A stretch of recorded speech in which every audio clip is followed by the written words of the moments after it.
Good evening and welcome to another edition of the Magpie Circle tonight. 4 games to go. Are you a half full or a half empty Notts fans? 4 points off autos, I'm sure you're all aware. 3 points off missing out on the playoffs altogether.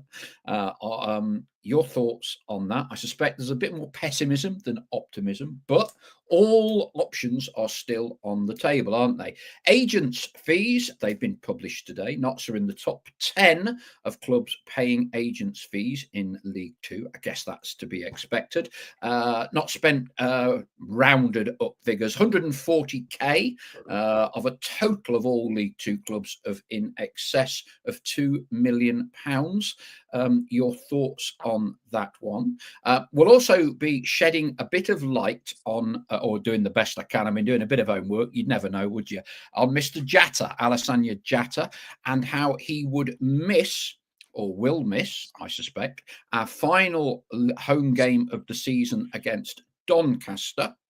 But we should be able to fly him back direct from Algeria, where he will be on AFCON Cup qualification duty in time for any playoff game, first leg, if that be needed on the following Sunday. We'll sift through that a little bit later on. A couple of members of the flock have been asking me about that, so I was trying to do my due diligence and find out what goes on there. A quick mention: all too often these days, I'm at funerals. I was at the funeral of a good friend and former football colleague of mine, Mark Gadsby. His father, Norman Gadsby, known to many Notts fans, I know, lifelong cradle to grave, sadly passed away. I was at his funeral this afternoon at Wilford Hill. I think the wake is still on in full swing at the Gladstone Liberal Club in St Anne's. Full house, standing room only. Notts fans were asked to wear their Notts shirts at the funeral this afternoon. So all our condolences to Mark, his many grandchildren and great-grandchildren with the passing of his father, Norman Gadsby. Lots and lots to talk about tonight. I won't go straight onto the message boards because there's a lot of it already. Let's just dial back a little bit, Stel. Salford on Friday, and I think we do not need to be dissecting that 90 minutes, 95 minutes, or whatever it was. But one point I think that caught a lot of us on the hop was that Stuart wasn't in the dugout. We belatedly found out he was in the gantry. The reason for that, he wasn't being interviewed by MK Dons, as some people posted on social media. He got 3 yellows, meant a 1-game touchline ban. We none of us kind of knew that. The club kept it quiet. But I guess my question to you, Stel, we know it was a terrible performance. How much does missing the normal numero uno in the dugout, not being there, affect the team? And do you think there was a direct effect on the performance on Friday night as a result of Stuart not being in the dugout? Well, yeah, like I say, it caught us all on the hop, obviously, with 3 yellow cards leading to a touchline ban. But yeah, how much effect does it have? I don't think there's a direct effect. I don't, as a player, sometimes you'd be over the moon if your manager was further away from the pitch. So I don't think there's a direct. I mean, there's no getting away from how terrible the performance was on Friday. Was it directly correlated to the fact that Stuart wasn't in the technical area? Well, I'd like to think not. I mean, if it's something as simple as that can affect a performance as badly as they played on Friday night, then that really is a worrying sign. I don't think it does. I think it's just coincidence, if you like, as much as rather than cause and correlation and all that sort of thing. Yeah, it was dreadful Friday, but yeah, the fact that Stuart, I mean, it just goes to show, doesn't it, when a sort of manager, head coach, or what they did book or send off members of the coaching team, that they wave yellow cards around. Like I say, there's no figures on that. We didn't know until sort of midway through the game that he was up in the gantry. To be honest, we didn't know where he was. So yeah, if that led to the performance, then I think that's almost more worrying in itself than the performance just on its own, and that was bad. But no, I don't think it. I don't think that's the reason. I think it was a bad performance. I don't know as if Stuart being in the technical area would have made any difference. I, I really don't see it. Let's say Eddie Howe wasn't in the Newcastle technical area yesterday. They got a good enough result, didn't they? Yeah, it might not have helped. Let's put it that way. It certainly wouldn't have helped, but it's not an excuse for the performance on Friday night. No. No, but some people in not so specific instance correlate that his number two and his number three both left the club earlier this season. Yao Alves, promoted into that in that coaching setup, left kind of on his own in the dugout. Some people are suggesting, it certainly didn't help. And another point to you, Stel, is were it to happen again and he misses another game, would you almost be looking to have somebody else just helping out till the end of the season, or was that boat sailed now? Yeah, I think that boat sailed. Taking the second point first, I think with 4 games plus potential playoff games, I think that it's late now to bring anybody in to have any real impact. But yeah, the first one, it certainly didn't help. You're right. I would agree with that. It doesn't help because otherwise, if it made no difference, you'd go, well, why bother standing in the technical area in the first place? But then again, some managers did used to, sit up on high, didn't they, and like the Yeah. aerial view of a game for the technical aspect of it to see spatial awareness of things in the stand. Um, yeah, look, it didn't help. It's not ideal, but like when the game's going on, you're that immersed in the game, you're just largely oblivious to it. Like we say, you don't often hear the fans' chants or shouts or things like that. Similarly, you don't hear everything the manager and the coaches are yelling, screaming what they're doing because you're so focused on the game. It's only really in the breaks of play that you ever really become aware of anything like that. And you know full well if you've had a bad 5 minutes, as a few of the Notts players will have done on Friday night, you won't be looking towards the dugout and you'll be wanting to play away from the technical area as much as possible. So it didn't help, certainly, but it's too easy of an excuse, really, to use it as a get out for why we were so poor on Friday. Okay, let's just say thank you to our official partners, JH Accountants and the Big Shed at the Trent Navigation, for all their support of the event that we do here. And also, of course, Lee Hughes Live, Notts County's iconic former goal scorer, is doing a live show with us. It's a slightly rearranged date brought forward to Wednesday, April the 30th, 7 o'clock onwards at the Navy. Tickets are £10 from magpiecirclepodcast.com. If you've not already got your tickets, make sure you do. A lot of tickets have gone now, so make sure you do not miss out. Hit all the various links tonight, and everybody who buys a ticket goes into a draw, courtesy of the Big Shed and Notts County Football Club, to win a pair of tickets for Hospitality, a game of your choice next season. Lee will be drawing the winner to that raffle or draw on the night of the event. That's Wednesday, April the 30th. Get your e-tickets now. Right, let's get some thoughts from the flock. Jurgen Halligan is a glass empty man. Automatics have gone now and think we will even struggle to get into the playoffs, with Colchester and Grimsby going above us. Hope I'm wrong. Richard Elvian from the other side of the glass: understand your concerns, but Colchester have some challenging games ahead: Crewe, Doncaster, Salford and Barrow. Tim Watchon: look on the bright side, we can only get better. I hesitate to say that's what I said 7 days ago as a preview to the Salford game from the game when we played them earlier in the season. Clearly, I tempted fate a little bit too much there.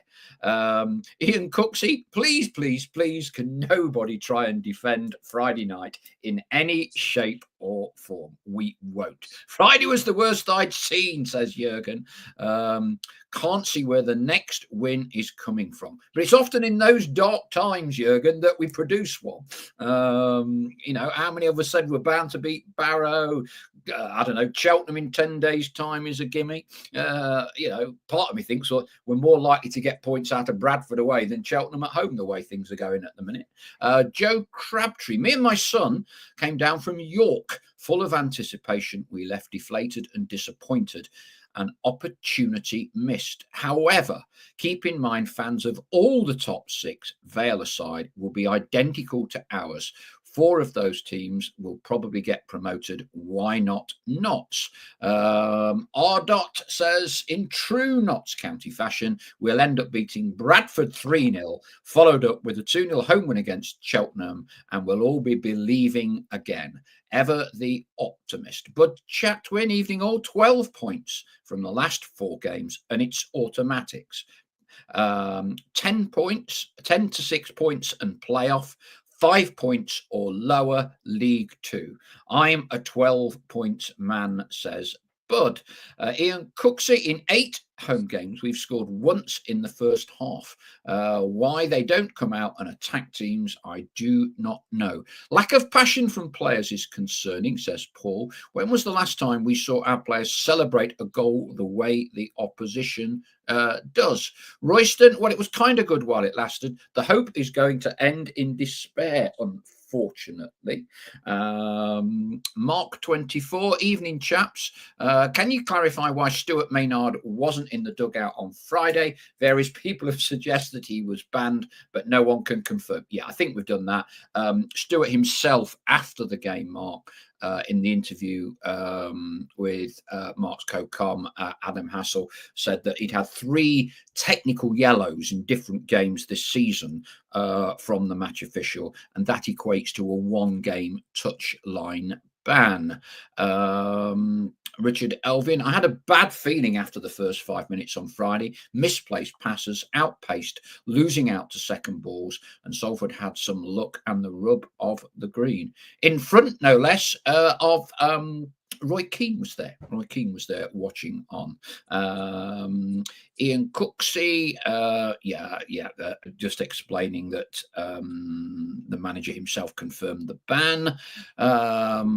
We can't seem to handle a high press at home, says Jurgen Halligan. Ian Hayward, still hopeful we can get autos with teams around us dropping points. Last week was the weekend of an unbelievable amount of own goals. Poor Bradford. Let's not dance on too many people's graves at this moment in time, Ian. I would know what you are referring to when Bradford got done right in the dying seconds at Swindon. The fight, the passion, the will to win has gone from this team, says Royston.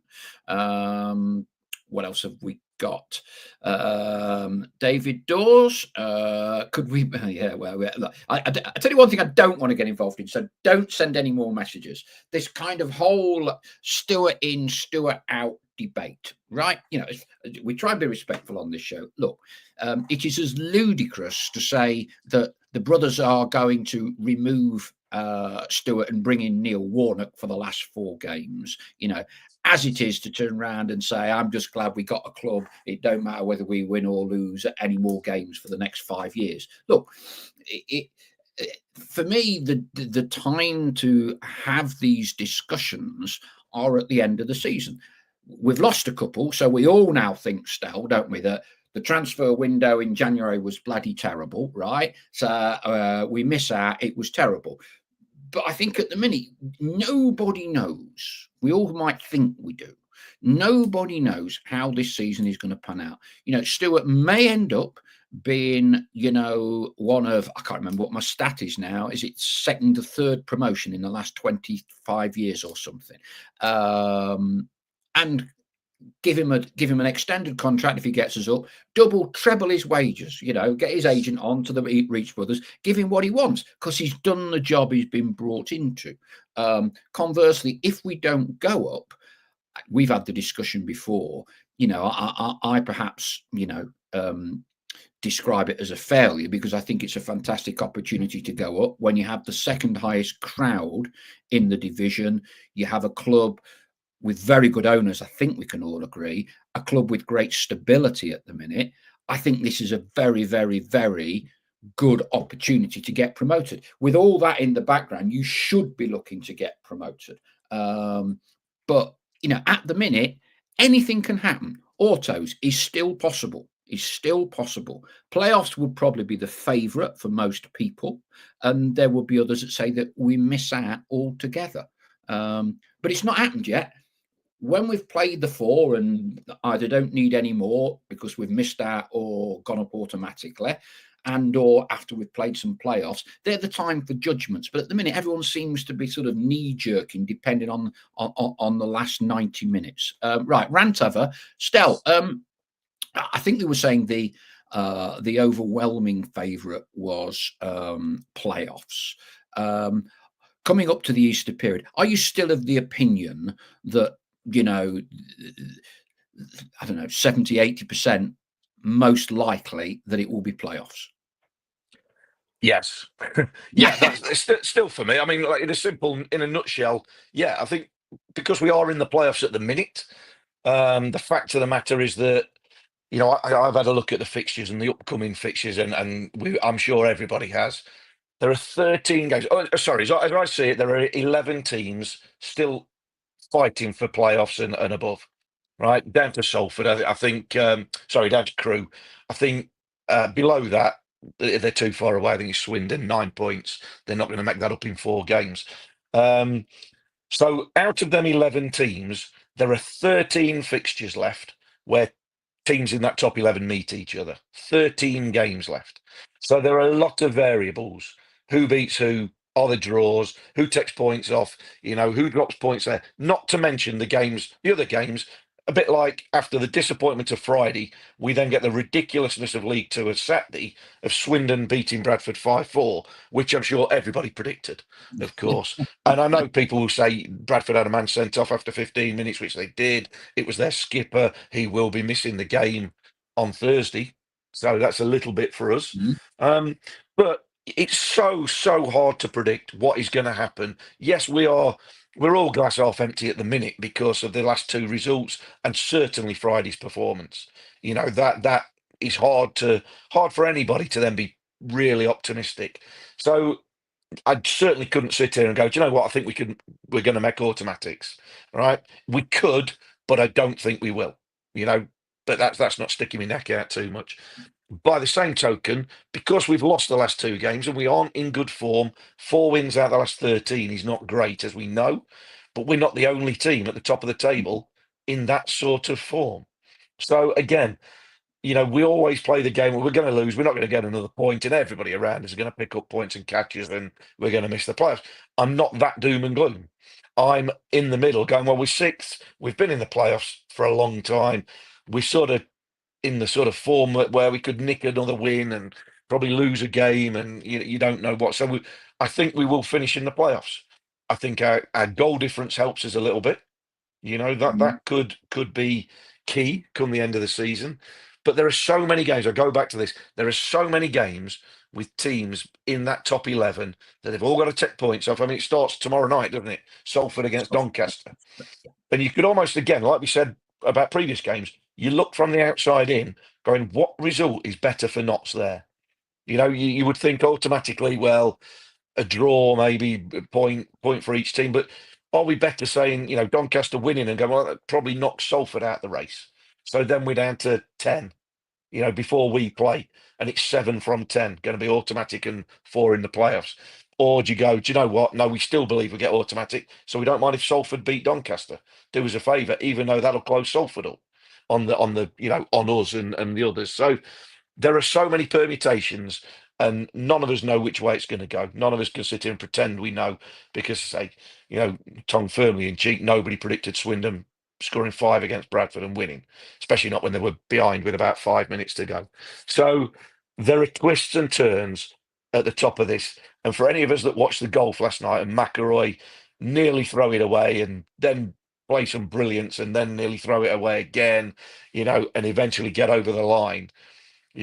That's what happens when it comes close to the finishing line of anything. When pressure gets on, surprise things happen. Things that you can't foresee happening actually happen. And that, I thought, the Masters last night, I know not everybody's a golf fan, but the way that happened, you could almost transpose that onto League Two's title running, because the chase for automatics, the chase for the playoffs. When teams look like they're in an absolute run of form and they're not going to miss out, all of a sudden the carpet gets pulled out from under the feet and a surprise result comes in. So at the minute, like I say, Notts are on a downward spiral, but this is League Two. It's topsy-turvy. Anything can happen at any time, and you just wouldn't put it past them picking up a win on Thursday. I mean, it's going to be difficult because they have got the best home record. Bradford, they've won 16 out of 21 home games. There's going to be 20 plus thousand there. It's going to be an unbelievable atmosphere. It's going to be an unbelievable game. But I say, Notts have had the wool pulled the wool off over Bradford, haven't they, in the last 2 seasons? Winning up there last season, beating them every time we've played them since we've come back in the league. So it's a massive game, and just because it's League Two, or despite it being League Two, the form almost goes out the window a little bit in big, massive games, massive occasions like Thursday night will be. On the subject of teams not performing too well at the minute, Steve Jones, a Walsall fan, joins us. We have fans from all over the country. It's very good. Evening, gang. Hope you're all well. Looks like you're trying to catch us in the form table. Walsall fan here. I can't see us winning another game. You can swap managers if you want. Don't throw that one out, Steve. R. Dot says, I can genuinely see us beating Bradford after 2 ramble performances in Colchester, and Salford will go and stick 3 past Bradford. At the minimum, I mean, we've stuck 3, 4s, I mean, talking to 1 or 2 Bradford fans, I know that they are dreading playing us, I promise you. They're absolutely dreading it. Not only do they get beat, they say that they reserve their best or worst performances of the season by a country mile against us. Ian Cooksey in the Battle of the Pessimists says to Steve, our Walsall fan, you've won 2 in 18 and we still can't catch you. Says it all, really. Meanwhile, at the bottom, Carlisle are finally picking up a few points. Tranmere are on a roll, aren't they, most of the time? But anyway, Sam Draper says, evening all, we're still in the mix for autos, and it's very possible 4 straight wins will be needed. We get 4 straight wins, Sam. I think that's enough. That could be too much given our current form, but to be honest, I will take the playoffs now gladly. Mark 24 says, imagine if it's Notts v Walsall in the playoffs. Somehow we'll both lose. We did play Walsall in the playoffs. I'm imagining Pythagorean will be first on that. It's about 1980, I want to say about 88, 89. Trevor Christie was playing for Walsall. John Barnwell was manager of Walsall. Did us twice in the playoffs. And we're not going to go there with playoffs. My co-presenter here with Bradford and Notts County at Wembley. No subject matter on that one. AD Clark, evening all, massive game against Bradford. Win and we put pressure for a top 3 place. Lose and we could spiral out of the playoffs. What else have we got on the message boards? Evening from Duncan Comrie. In Maynard, we trust that we can do this. Martin Shipley. I just hope Chesterfield don't make the playoffs and we end up playing them. That should be motivation enough to get 4 wins and nick the 3rd autos spot. Evening, gents, from Dave Hartshorn. The Notts are still going up, okay? I'm gutted about how things have gone this season. This league has been there for the taking, but we couldn't capitalise. Friday was the lowest of the low. No desire nor effort. Absolutely dire. Come on, Kate, pick yourself up. Get yourself along to Valley Parade. Senga Schmidt, not one player, put a shift in. Something is amiss. And why did we sign the goalie? He's got to be better than the current one. He's not very happy either. Sam Draper, considering it's his first season in League Two, I think Maynard has fared well. He works hard and seems to learn quickly. Hopefully he has got something up his sleeve for the last push. I dropped Jatta after Friday's performance, says Jurgen Halligan. On Jatta, Strikers Union, Stell. he's been a little bit out of sorts. I think if you looked where he's come from, there was a lot of pressure on him, and he's in the running for the Golden Boot, which I think is unbelievable. Really, he has struggled in recent games. Is there anything that you would put that down to or not? Some fans said his head was turned after the transfer window and the what we believe to be a £750,000 bid from Plymouth was tabled and turned down. Any thoughts on that? Look, people can always try and throw that one in. His head was turned when there's interest, but I don't see that. What I possibly do see, and I agree with him. I think we all seen that his performances haven't been quite as good as they have been throughout most of the season. He's, like I say, in the last few weeks, he's been away with Gambia, hasn't he? He's done a fair bit of travelling, obviously there, come back, and he's got that illness. However bad it was, Yeah, he suffered with illness.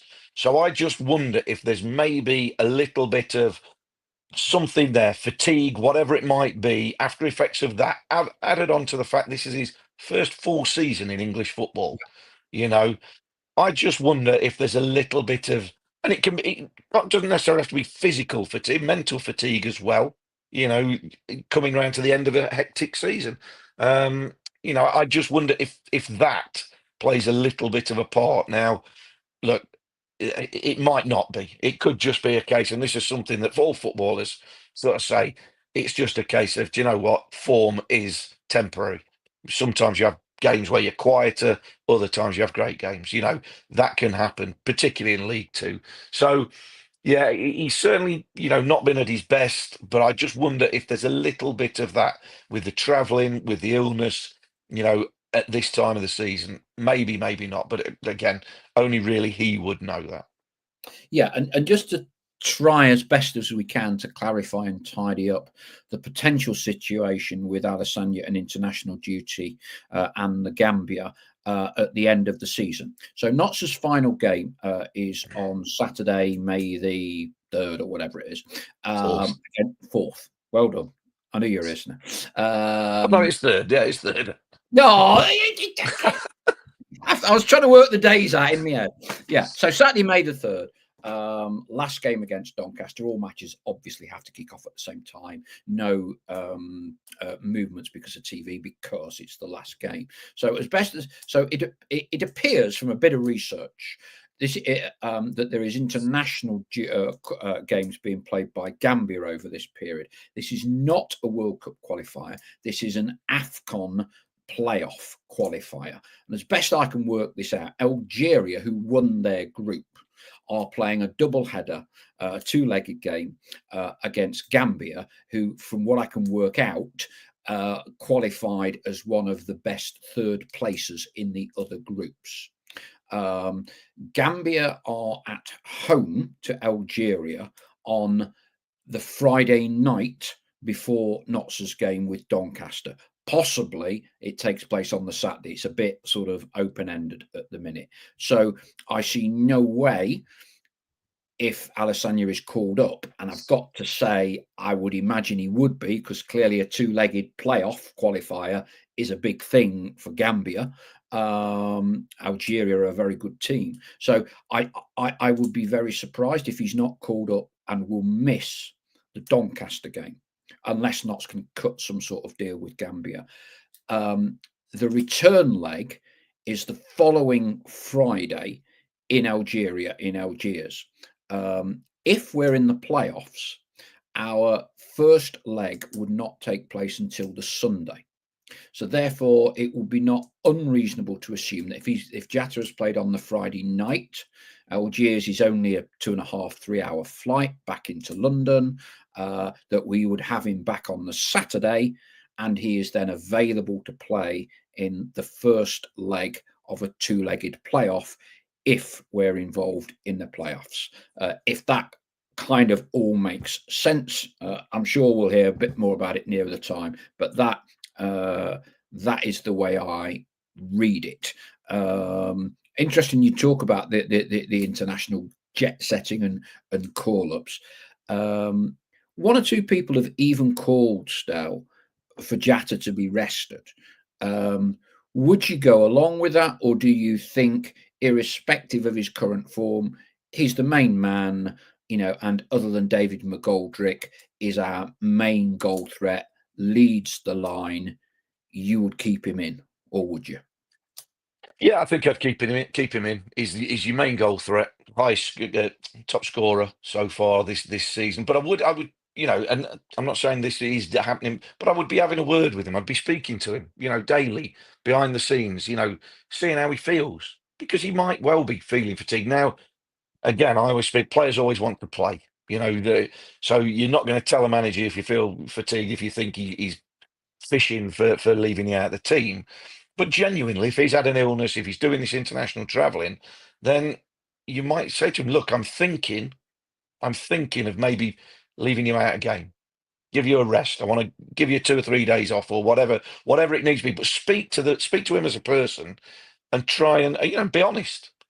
We are at the sharp end of the season where everything matters. There's no sort of time for a do-over if we get things wrong. If these 4 games go wrong, there's no chance for a do-over. Otherwise, you have to do the whole of next season, obviously. But this is it. This is nitty-gritty time. So it's a time for honesty. It is a time for speaking to play, getting in his head, or speaking to him and seeing, is there anything you need? Is there anything, you've not quite had the same zip about you?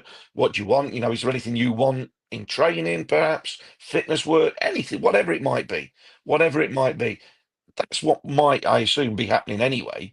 But that would be what I'd be doing, because this is not a time for. There never is a time for heart overhead decisions.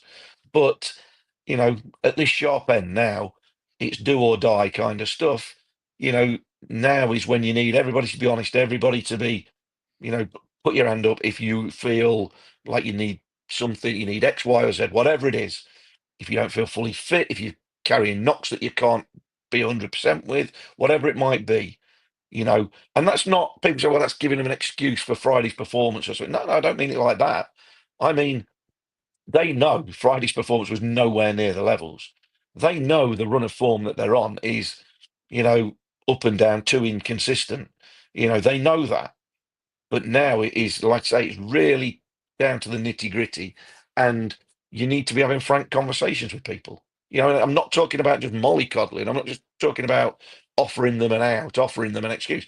I'm talking about frank conversations where performances haven't been up to scratch. Now, you tell me why, and we'll do something about it if there's a genuine something you think is wrong. But otherwise, this is a pull your socks up kind of thing. This is now or never, And like I say, in that respect, that's why I think Bradford on Thursday, with the occasion, with the amount of fans that will be there, with what's on the line, I think that could be. It's a game that doesn't really need much motivation for players, because if you aren't looking forward to that game, then I don't know what gets the juices flowing. So, you know, but I would be imagining Stuart and the coaching staff are having them sort of conversations with players all the time, all throughout the season. But in sort of certain respects, like with Jatta, then I say speak to him. He's had a good season. He's your top scorer. Speak to him and tell him, look, I am leaving you out for the next game or the game after or whatever, or I am thinking of leaving you out. What do you think? You tell me, and it's almost, I'm saying, a job interview if you like, but see what his reaction is. See if he's disgusted at being left out. See if it shakes him up a bit. I don't know what, but speak to people. Management, that is, isn't it? That is knowing the character, knowing the person. And I don't know the players well at all. So again, it's just shaking the tree, see what falls out of it. It's just ruffling feathers. Because we need something to change. We need form to change. We need the results to change. But that's not wholesale change that's needed. But it might just be rattling a few cages or whatever, however you want to phrase it. But it's certainly frank and honest conversations. Is And Mia Traore ready to start a game yet, Stu? um, he looks busy when he comes on. He looks like he's trying, as hard as anybody could try. It's just not really happened for him. I forget the game he did start at Meadow Lane a few weeks back. I forget which game it was. He didn't really get a lot of chances. Didn't really a lot happen there, you know. So look, he looks willing and ready, and you know, but he's just a striker without a goal, isn't he? I know he's not had loads of game time, but he's a striker without a goal. It's a big call. And now this, like I say, again, the sharp end of the season, this is where managers, head coaches, this is where they really earn their corner. And you were dead right earlier on, Paul, when you said, you know, the judgment of this season is virtually hanging on these 4 games. Yes, yeah, it's a good way You of putting know, it. Yeah, the judgment of this season is hanging on these 4 games. Of course, that encompasses the 42 that's already gone and the cup yeah. games as well. But these 4 games are going to determine how we judge the whole season. And that is a big thing. And that's why pressure builds. And that's why it becomes a little bit more important come the back end of the season. There is no chance to undo shoddy work, if you like, at this stage of the season. Yeah, you put it much better than me, Stan. You put it much better than me. Ian Cooksey thought Jatta struggled with Curtis Tilt, who was the centre half for Salford on Friday night. He got inside his head after 10 minutes. There was a bit of a skirmish, wasn't there? A bit like the Port Vale centre half did earlier this season. Yeah, I mean, a little story on Curtis Tilt. I thought he looked very good on Friday. He was a name that was first mentioned to me by Mick Jones, who sadly passed away probably a decade ago. And he said, "Oh, there's a strong, raw centre half." He said, "Hednesford Town." He said, "Notts ought to take a look at him." Is when I was at Notts, and he said, "Notts should take a look at him. He can make a living in the game." And he proved to be very correct. I think he had a good move. It was either to Port Vale or to Wrexham, but I thought he was a fairly strong, uncompromising centre half. And I think that Alessandro certainly found it difficult against him on Friday night. So I was quite interested when I saw his name on the team sheet. Chris Gosling, 2 of the last 4 games against potential playoff opponents. This is Stuart's last chance to show he can get his side to show and perform with a big game mentality, because we failed at most of them so far. Adam Kent, evening from Newark. I don't really know what to say, so I won't. Well, just keep listening, Adam, and see whether there are any pearls of wisdom coming out of us. Ian Cooksey. Jimmy Cyril used to sit in the TV gantry, but then again, he had a decent number 2. Yes, but originally, Ian, because I thought of this as well. Jimmy used to be in the dugout when we were in the top flight, and Howard had a special gantry put up over the top of the old main stand. Remember Howard telling me this for the book. And in the first half, Howard always would sit on this little perch on this gantry above the old top of the main stand. It weren't very, you won't get health and safety for it now. You have to go up this vertical 60-foot ladder, did Howard. And in the first half, he'd have a little pieces of paper, and he might write a few things out. So and so needs to do something. Put it in a pebble, and he'd drop it. He'd wrap the note around a pebble, and try and drop the pebble onto the dugout, and not a member, not my dad or who was ever stood just behind the dugout. And Jimmy would get the little pebble, have a look, right, do this, okay. And then in the second half, Howard would come down with Jimmy and watch the game. There you go, useless bit of information, that, isn't it? Amazing what you can find in my book. Nigel Cameron, with an average budget and a somewhat inexperienced setup, then our position is all that can be expected. It can be argued that we're punching above our weight. I want to reply to that, Nigel. I'm not going to, because I've got to follow my own mantra. We wait to see what happens till the end of the season.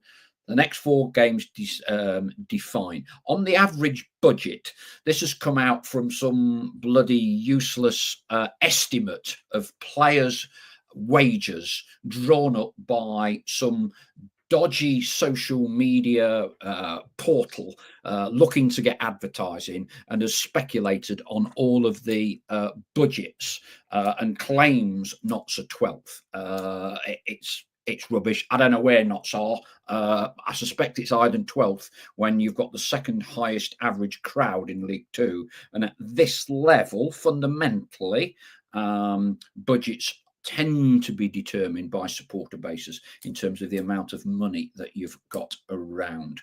Andy Esom says Alan Sheehan, now caretaker at Swansea. He must be the longest caretaker ever at Swansea still. He must have done about a dozen games now. There's some talk of Luka Modric going in or as a minority shareholder at Swansea.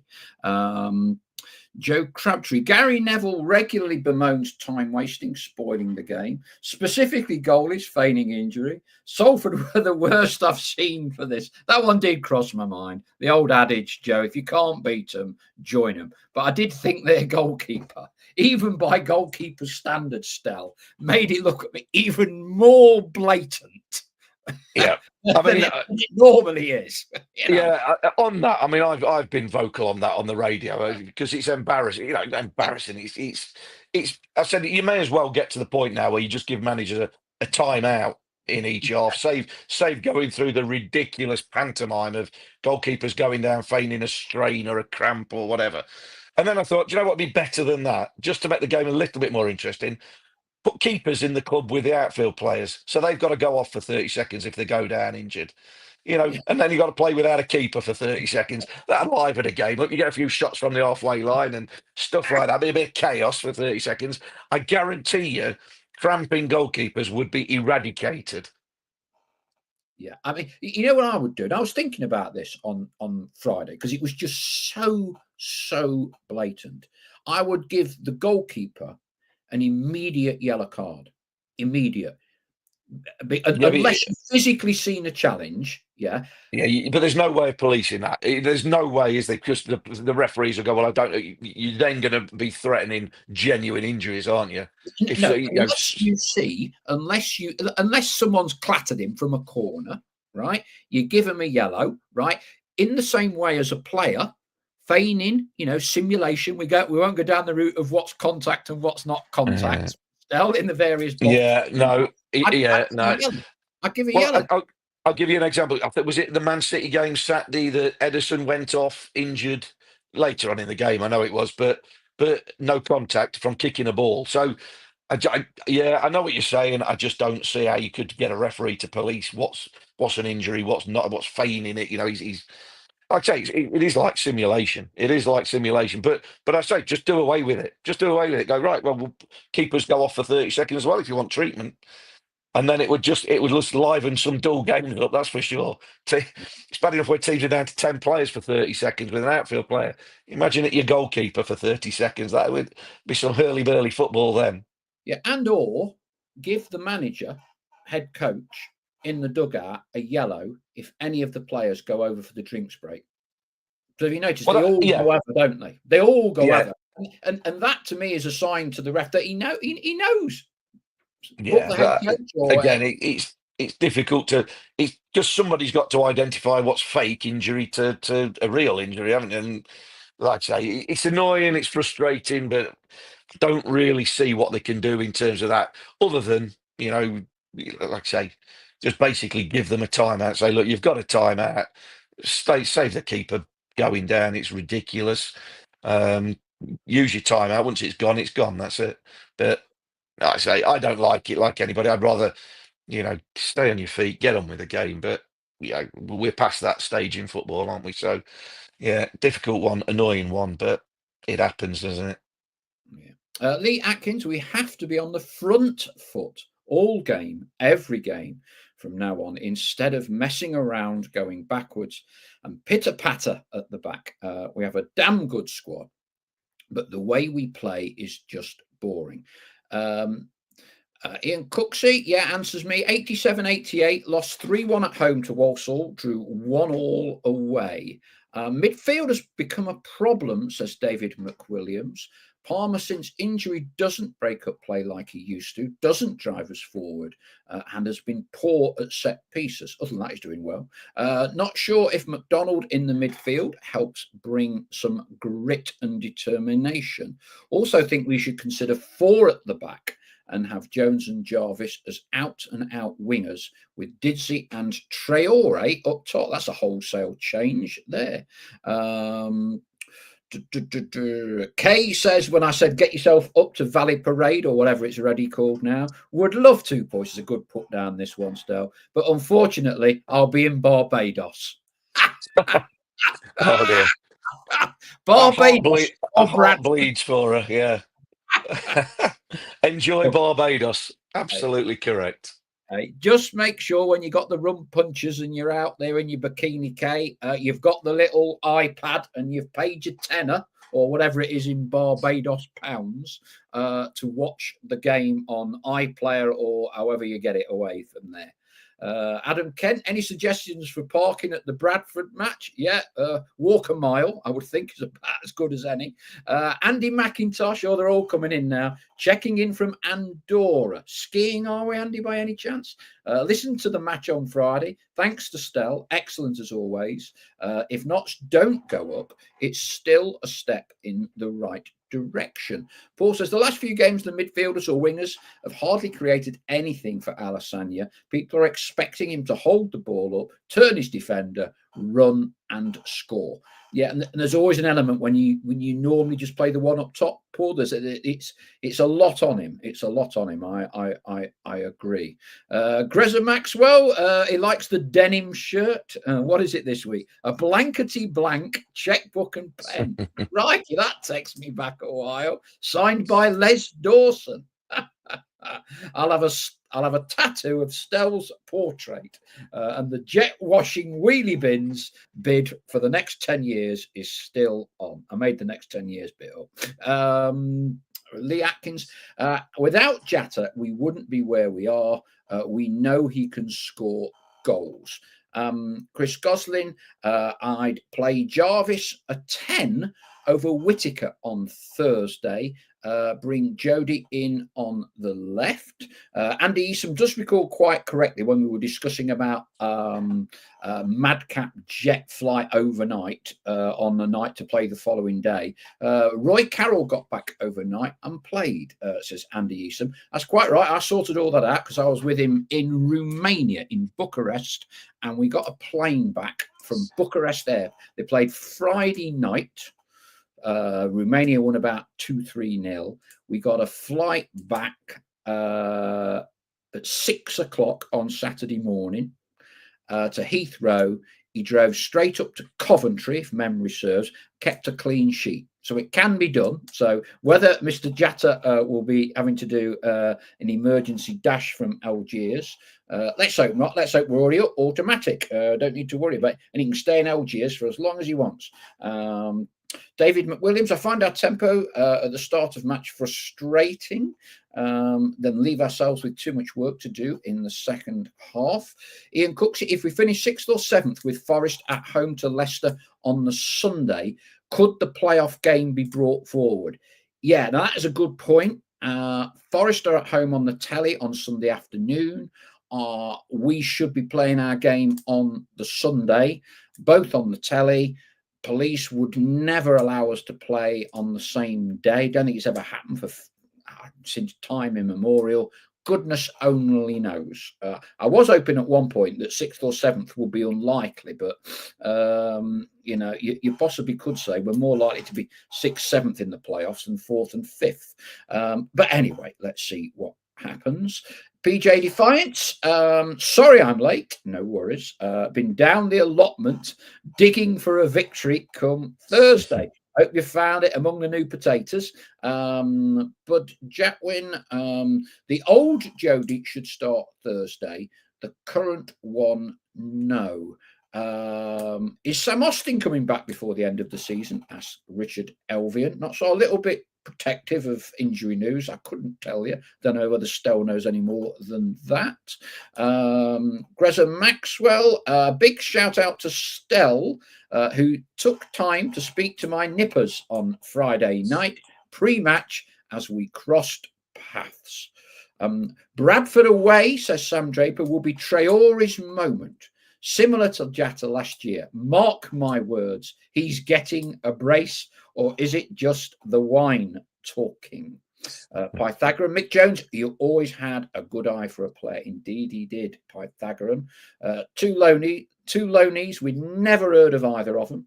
Grealish and McGregor. What else have we got coming up? Hello from Paul, says Lee Atkins. Plenty more coming in. Bradford, and specifically, a lot was mentioned, about Notts last year, defenders. Aidan Baldwin was released. Aidan Baldwin has clearly had a decent season for Bradford. Do you read much into that or not? I think at the time we had a chat, didn't we, Stel, that in some respects it could be argued Aidan was a bit unfortunate because he was one of the few defenders that were out of contract, and so therefore that probably heightened the chances of not releasing, if I remember that conversation correctly. Yeah, I can't remember his contract situation, but like I say, look, Aidan Baldwin's time at Notts, he'll be remembered for what he did in terms of getting us out of the National League as well.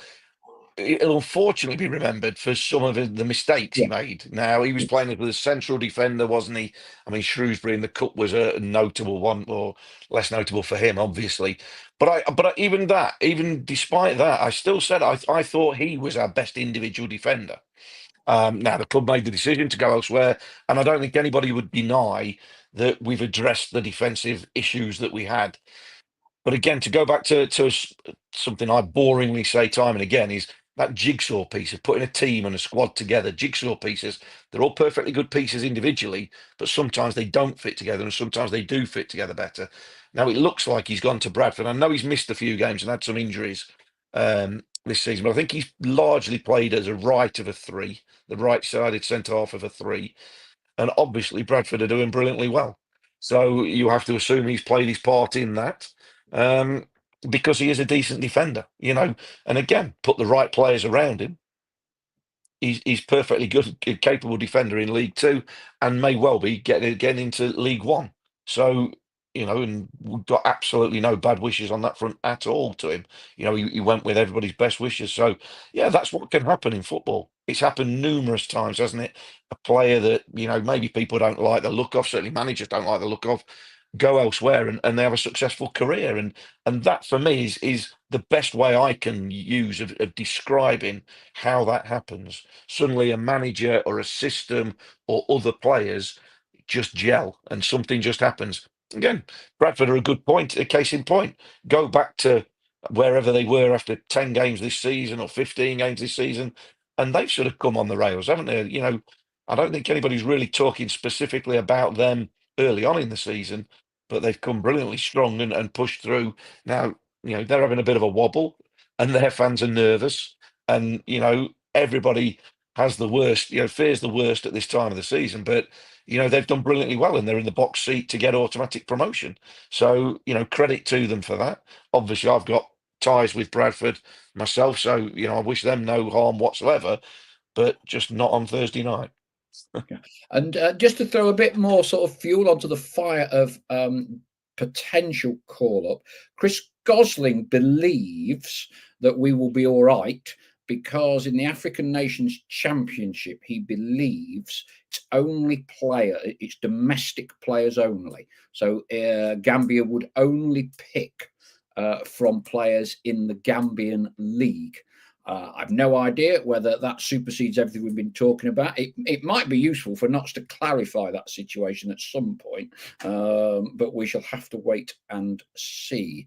David McWilliams again. I've been watching teams around us on Sky, not as technical as us, ball in the air a lot, but creating far more opportunities. Not pretty, but these teams are above us. Anything in this, and I think this potentially is a discussion at the end of the season, but you made the point at the end of last season, Stell, if you kind of analyze methodology of what's been successful, the three teams last year would have played in a certain style. Not tend to be outliers, but we've kind of had this discussion before, but you don't see the way Notts play, which is different to most of the other clubs in the promotion chasing playoff pack, does not preclude us from going up. Correct? No, absolutely not. No, absolutely it doesn't. We've won 19 games this season, playing the style and the way that we have. We've been, pretty much up there for most of the season, if not all the season. Yes, we've had our dips. Yes, it's been inconsistent at times. Yes, it's been not good enough at times. But I don't, like I say, I think we do it well enough when we play well to be good enough for automatic. And whether we get automatic or not, then that's we will find out in 4 games' time. But you know, it's got us up there this season. Like I say, when they do it well enough, the key to any style, any methodology, is how well you do it. Carlisle have a methodology. Morecambe have a methodology, a way of playing. They just haven't done it well enough all season. Of why they are where they are, and conversely, Notts and every team in the league have got a style of playing. I don't think Notts have they've not dipped out the playoffs for however long. So they've been up there. They've been winning enough games. Yes, they say form is not great at the minute, but that can change with improvements. It's not the style because that needs to change. Because yes, tweak it, of course. Yes, do it better. But we don't really. I don't think we really have the players to start being a long ball team. We haven't brought players in being a long ball team. So it's very difficult to then go at some point go, let's just do things a bit more directly. Yes, of course you can tweak things and work on things, but we are 3 weeks from the end of the season.